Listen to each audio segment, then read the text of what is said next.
Hello everyone and welcome back to our channel.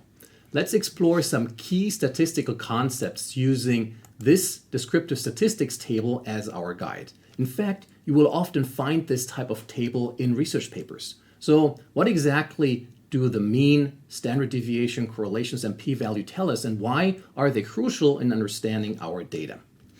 Let's start with the minimum, mean, and maximum values. These values give us a snapshot of our data spread and central tendency. For example, if we look at the ice cream consumption row, we see the mean is about 26 grams. The minimum is 0 grams and the maximum is 121 grams.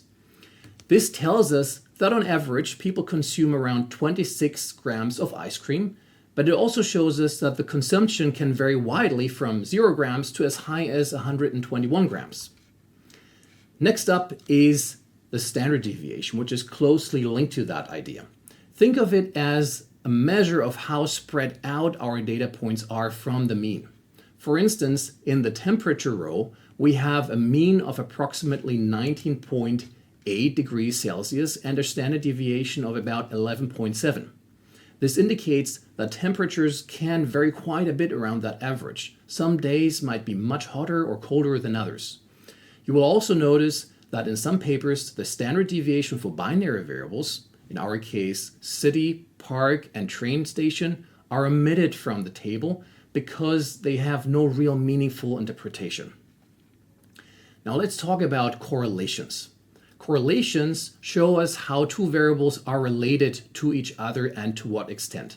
In this table, you will find the correlations on the right under the column headers numbered 1 to 7, and the corresponding variable is indicated on the left. So for example, looking at that matrix, you will see numbers ranging from -1 to 1. A value of 1 indicates a perfect positive correlation, -1 a perfect negative correlation, and 0 no correlation at all. Let's check one value, the one between ice cream consumption and temperature, which is 0.9. This is quite high and suggests as temperature goes up, ice cream consumption tends to increase as well. As a rule of thumb, correlations around 0.2 are weak, between 0.4 and 0.6 are considered strong, and everything above 0.8 is very high. But of course, this also depends on the nature of your data. We also see the p-values in parentheses underneath the correlations, which tell us the probability of observing our correlation against the null hypothesis that there is no correlation. A low p-value, typically below 0.05, suggests that we can reject that null hypothesis, meaning it is unlikely that the correlation we see has occurred by random chance. In other words, and this also holds for interpreting the coefficients in a regression, the p-value tells us how probable our data would be under the assumption that there is no effect. A smaller p-value thus indicates stronger evidence against this null hypothesis.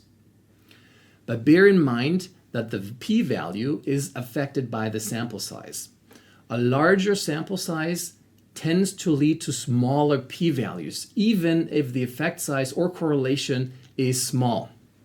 So while a p-value is an important metric to make inferences about the relationship of variables, we must also consider their context, especially the size of our sample. In Stata, we have a range of possible commands to show us the descriptive statistics. The command summarize returns the mean, standard deviation, minimum, and maximum of variables, and will also give you, if you add the option detail, the percentile values. The command tabulate gives us the frequency and cumulative percentages of values in a variable. We can also use the core command to get the correlations between variables. And as always, you can type the command help followed by the command you're interested in to get more information and potential command options.